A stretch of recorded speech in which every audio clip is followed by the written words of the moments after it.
In today's video, I'm going to teach you how to set up payroll in desktop QuickBooks. Before we jump in, a quick note. Screens can look a little different based on your version and your user permissions. That's okay.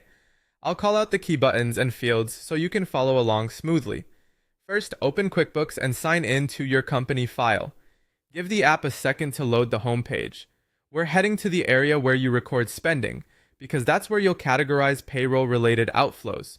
Look for expenses on the left or in your main navigation and click it.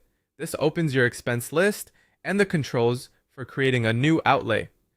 Next, start a new expense. Depending on your layout, you might see a newer add button or a plus icon.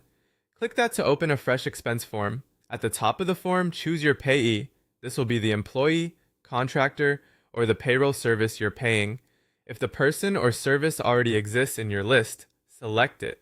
If you need to add them, you can create the record now and come right back to the expense. Now set the payment account.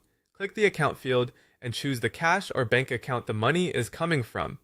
For this walkthrough, pick cash to keep it simple. Confirm the payment date so it matches the day you issued or will issue the funds. Move down to the category details section. Click into the account column, start typing to search for the correct category, then select payroll expenses. This is essential. It ensures the cost flows to your payroll expense line on your profit and loss, rather than landing in a generic or incorrect account. Add the supporting details. Enter a clear description that references the payroll period, such as weekly or bi-weekly dates, and fill in the amount you're paying. If you track by class, location, or customer for job costing, set those here so your reports stay accurate.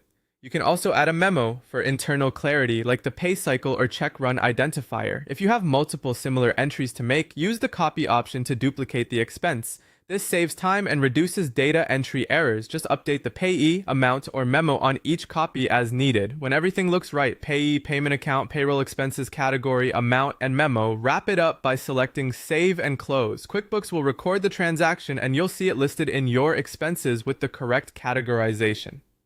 That's it. You've recorded a payroll expense, properly categorized to payroll expenses, and you're set up for cleaner books and clearer reporting.